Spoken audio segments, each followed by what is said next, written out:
bit of fireplace ash. You can see the chickens have been in here since I left the door open. Put plenty of that on the oil leak, soak it up, put the ash back out in the garden, good fertiliser. Chickens love it. It's good for mites on their feet. The mites actually don't like the ash. Yeah, so, you know, if you can cover your chickens in ash, they'll do it themselves if they've got mites. And then, yeah, it gets in the scales of the feet and everything, and their legs, and the mites don't like it, and they bugger off. Happy days. There you have it. I cleaned it up with a wire wheel. I don't think it's ever had anything on it. We're looking at a 70-something year old, 74-year-old virgin. So I'm just going to dry fit the other seal, size it up, make sure it's right before I go and rip that one out with a screwdriver and a hammer and mince the thing up.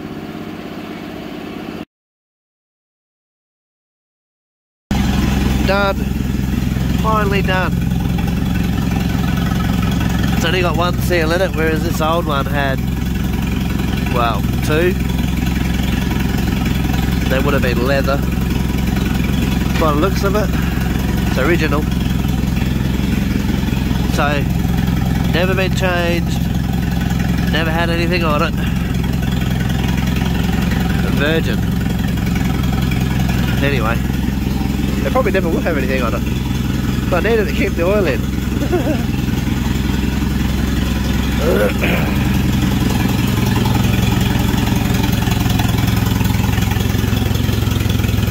I'll pause here.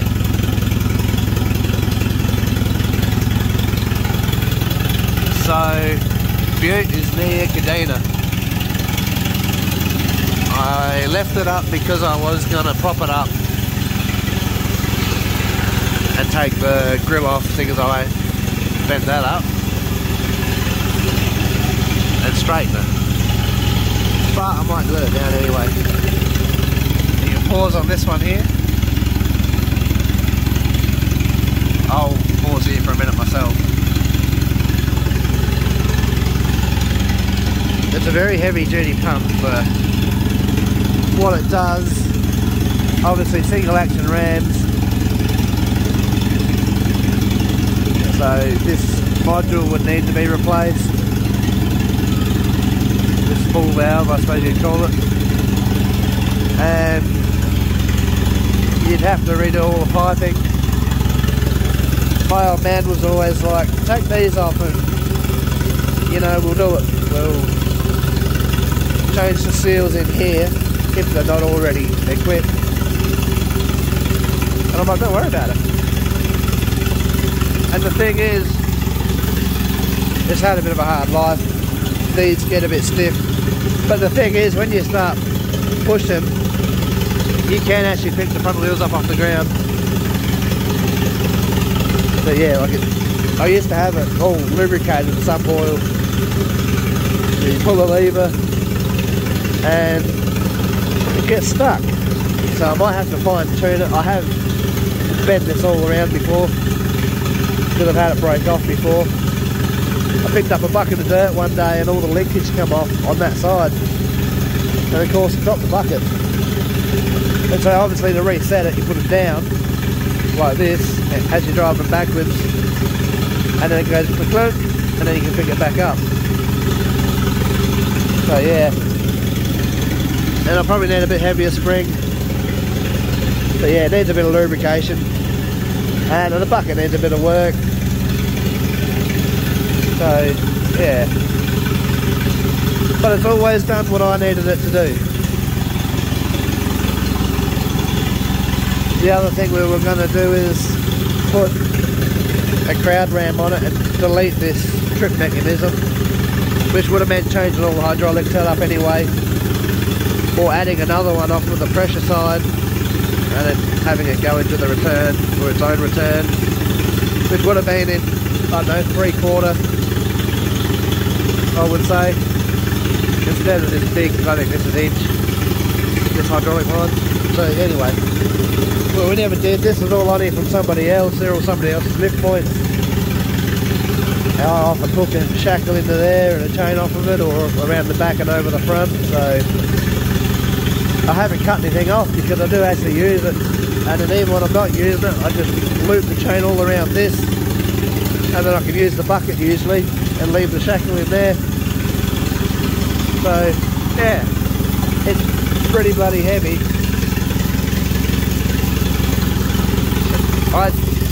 You'd like to put more weight in the tractor, because by the time the bypass releases, the back wheels are just off the ground. But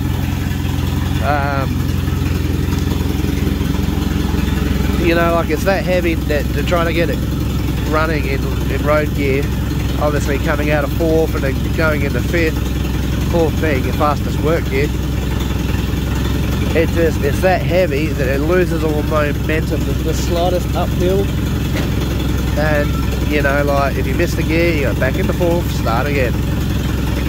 So yeah, and also with the poor radiator, it gets hot already without adding more weight to it. So I might try and flush it again. It's blocked up internally. Wants a re-rod. I wouldn't re-core it, but it just wants a re-rod. We had another one re-rodded on the, I got a plain tractor, which is actually a W. So yeah. Of course, that I should have done it then. I should have put that radiator on here and this one on that, and it never ever would have been a problem on that other tractor.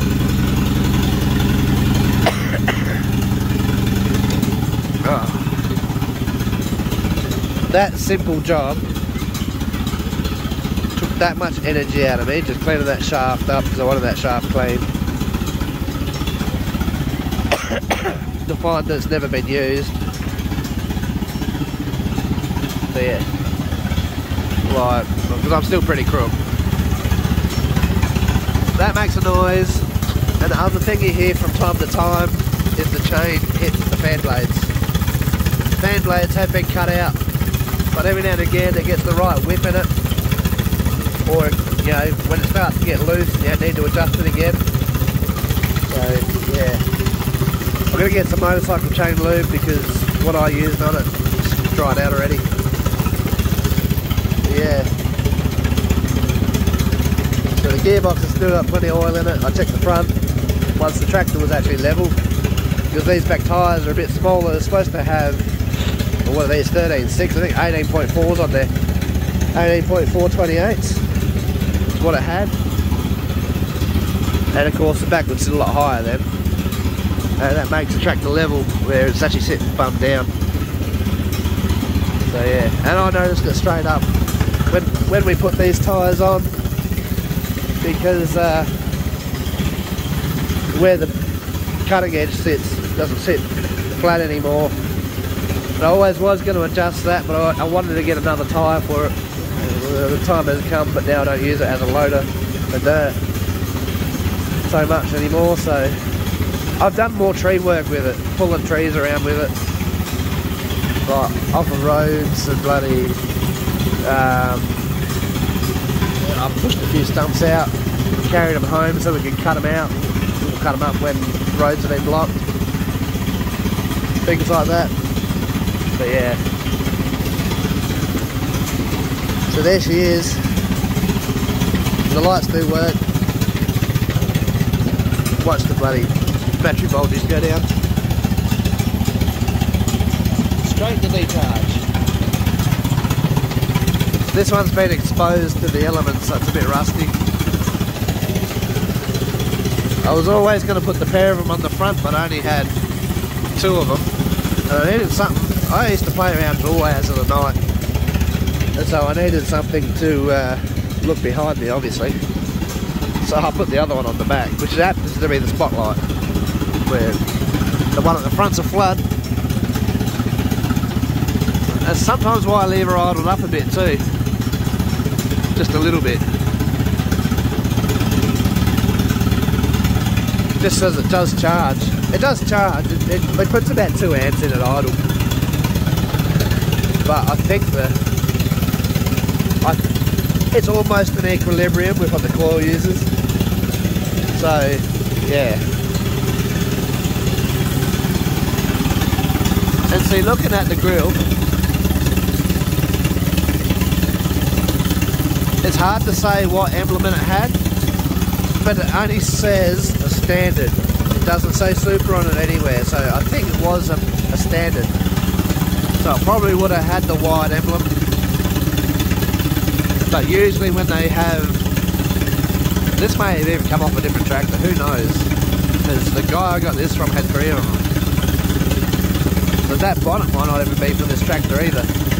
But the supers have a IH logo, and the standard's normally a McCormick deering across here, and sometimes the IH logo in the middle. A few variants. I've actually got a brand new one for a farm away. I seen it on eBay and I snapped it up. Reproduction. So yeah, I really want to fix that. You know, because this was all good till I brought it home and I had that mishap. Anyway, we'll turn the fuel off.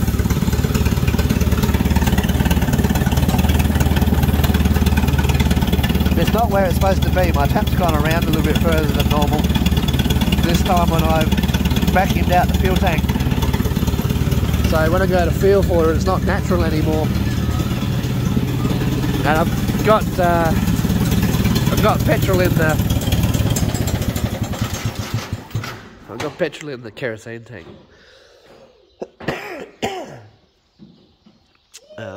Yeah, because obviously you don't get a lot of run time out of the little petrol tank. And I can't remember. I got to pull the cover up and have a look. Nah, it must have been the other tractor. One of these, so it must be the standard tractor. It actually leaks around the neck. It's like got little rust holes around the neck there, where it joins into the tank. But this one mustn't be it. So yeah, I do believe when we brought it home, I was just discussing it with Tamara. It's got to be 03 or somewhere between 03 and 05. So, yeah, 2003, I reckon. We did do the tappet clearances and put a new rocker cover gasket on it. Oh, yeah. And then I bought a crane at the same time from the same guy with a Fowler, like W6 with a Fowler crane on it. And this plate went. So we ordered the last 2 in the country, and that crane has been going this long, because old man still uses it from time to time. He uses it more than I do, putting in rainwater tanks and stuff like that, and moving silos and things around the farm, stuff that we don't use anymore, and you know, the odd heavy piece of stuff. Anyway, stuff that you need a crane for that you can't do with a front loader. Anyhow, about here in the crane, it's got a rolled up piece of bloody rag in it, and it's been there since it sprung a leak out in the paddock. I think we're trying to pull out star droppers with it and other fence posts with it. So yeah, bought 2 and never actually put them in, and then this one started to leak. It's got a Tech screw in it with a rubber grommet, which still leaked, but it's had a reaction with the metals and everything, and it's rusted and it stopped leaking for the meantime. But I had a cough again. I was looking at doing this one. It was when I'm sure we already checked, but I checked before I brought it home today from the farm, from old man's. Doing the crane would be so easy, whereas someone's put a load of kit in the way on this one. Oh wow. So yeah, a bunch of old pipe. I'm skeptical if I like walking underneath it, so I wouldn't trust it. But you know, use caution, use common sense, rare sense, and you'll be fine. You know, don't put your hands where you wouldn't put your dick, so don't put your hands in moving parts. Oh man, actually started cutting this out. I actually did order a gasket off of eBay, so I might finish cutting this one out and put the other one in the... I seen it, so I grabbed it. It was only a couple of dollars. Yeah. Oh, that's the only thing I haven't greased is the box, that bush. So yeah, I did the PTO, not PTO shaft, I did the clutch. And of course, like most inters, you remove that one there. There's a tube in there on the thrust bearing for the slide. Anyway, put the grease gun on. I say I haven't done it in years because I'm looking at it, I think it has sat in the shed for 18 years. Anyway, go to get the grease gun off and I left the nozzle too tight. And of course you can't wiggle it to get it off, can you? And you can't press the clutch because that tube goes with you. You don't want to bust that tube off in there. Otherwise you'd have to remove all this to try and fix it.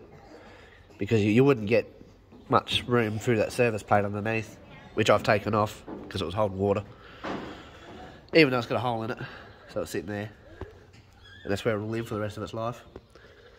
Anyway, so I'm underneath, I'm doing cartwheels with the gun, trying to, and with my hand up through that service spot in the guts there. From underneath, trying to do cartwheels to loosen the tip off, to get it to pop off, and the gun falls down. I'm like, oh great, I got it. Well no, the bloody attachment was still in there. But having the gun off, I was able to grab the attachment from this end and turn it. And because it was slippery and greasy in there, even with a piece of rag pulled up through there and try and grab it, I didn't have enough strength, and it was for some reason abnormally tight. So yeah, I didn't even think about it. You know, going into tight spaces, you should leave these things loose and just hold them on. So yeah, note to self. Anyway, I managed to get it off, but there was a couple of swear words. I'm just like, really? And my own stupid fault, because I didn't think about it. And, you know, the common practice was always, yeah, leave your grease gun fairly loose. And if you need to use two people, have someone hold it whilst you pump, depending on your grease gun, because we never had electric grease guns. Still don't. I do have one air-operated one, but I don't use it. So, you know, and keep the front end greased, because if you keep your kingpins greased, you'll steer a lot easier. You need every little bit of resistance gone, especially if you've got anything in the bucket. All steering movements are done, or all steering inputs are done whilst the tractor's got movement.